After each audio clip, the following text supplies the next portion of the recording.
pilots, Skip here again. Mustang's coming along. I've been waiting about a week for parts to come in. I needed a, well, let's see, I'll show you here. The motor survived. The parts that didn't survive are in the box over here. Motor survived. The shaft didn't get bent. I mean, even the shaft adapter straight as narrow. I did have to straighten out the aluminum motor mount, and it was loose as a goose. I mean, I'm surprised the thing didn't just fall out. Every single screw on the back of this thing was off, just about falling out. New ESC, guys. The old one got the wires yanked out of the end of it, and when I tried to reattach them, resolder, these two, the power leads went fine, but the signal wire didn't work out. Didn't work out so good. It was mounted right over a microprocessor, and I don't have any heat sinks or anything that small to do that kind of stuff, so it was a hit or miss. I gave it a shot. It didn't work, so we had to buy a new ESC. So I did the Hobby King deal. Got a 60 amp ESC actually for a pretty decent price. It works really nice. I already tried it out.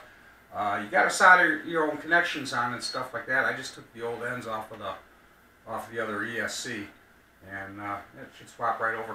But real nice, smooth linear response and stuff like that on the controls. I think it's going to work out fine. Got that the Hobby King ESC here for I think it was on sale like $16.73, and shipping was only about $6. I got it in about 4 days again. This one came from the Arkansas store, so it's not bad. So that works out nice. We're going to have at least power.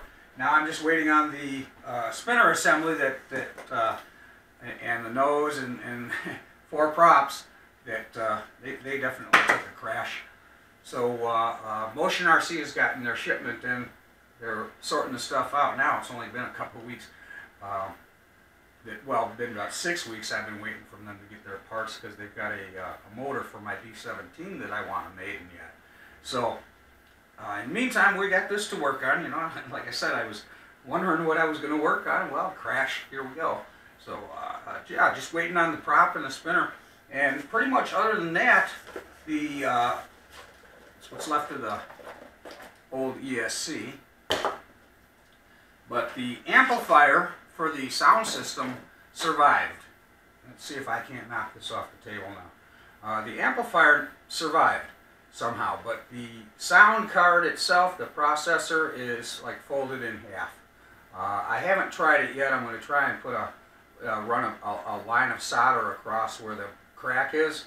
But if there's another sandwich of circuitry in here, which a lot of times in PC boards there is, if I've cracked through anything else, then it's going to be junk. And they still want $40 for that. In that case, you know what I'll do is I'm going to take the amplifier, I'm going to hook it up to a little MP3 player, and put whatever sounds I want in there. It could be music. Might be you know, tunes flying through the sky. Already got the speakers in the thing, so I might as well make use of this thing. And you know, I like to gadget around, so we're going to have a little bit of fun. And I'm going to try out the exciters option too. I'm going to see if I can't make my own Mr. RC sound for a fraction of the cost. I'll keep you guys in tune on that and let you know how that goes. That is something I'm going to do.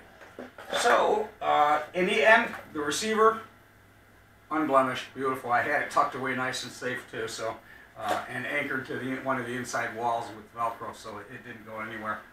But everything else survived pretty well. The fuselage from there back, from the brake back, she came out pretty straight.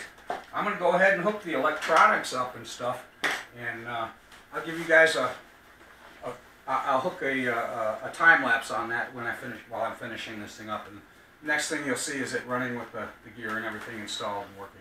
But she looks pretty good. She looks pretty true. Doesn't look too bad at all. I think she'll fly. And I'll show you, I haven't done any paint work on it yet, but straightening the fuselage and getting that to look straight, and getting the wings to be at the right angles and level with each other, that was a good trick too. A lot of pieces, guys. A lot more pieces than I thought. That needed a little bit of schmoozing to make them fit again, and then make them straight. You know, sometimes when you hit something that hard, it compresses and compresses, and you know, you lose space on one area, and then the other side just gets pushed out. And trying to fix it when you're putting the glue and stuff on it, there's always a little bit of melting. So, you know, generally when you fix a whole damn front end like this, it ends up a little bit shorter. So I was real careful about that with this one, and I tried to keep the battery, the hatch on most of the time when I was doing the straightening and the gluing and stuff, so that I could keep it, you know, in some kind of reference and not end up too bad and too far off. As you see by the lines on the pinstriping, it is set back just a tad. So, you know, but I think it'll fly. We'll get the CG right, and if there's any trimming needs to be done, you know, that's what it's for. So, stay tuned. We'll get this thing together and have it in the air pretty soon, as soon as my weather changes again. We've had a couple of nice days in between, and then, you know, March, it comes in like a lamb and goes out like a lion, and that's what it's doing. It's kicking our butts again, but they're calling for decent weather next week, and I'm hoping to be in the air with the Mustang and a couple other planes, B-17 bomber coming up too. Thanks for watching.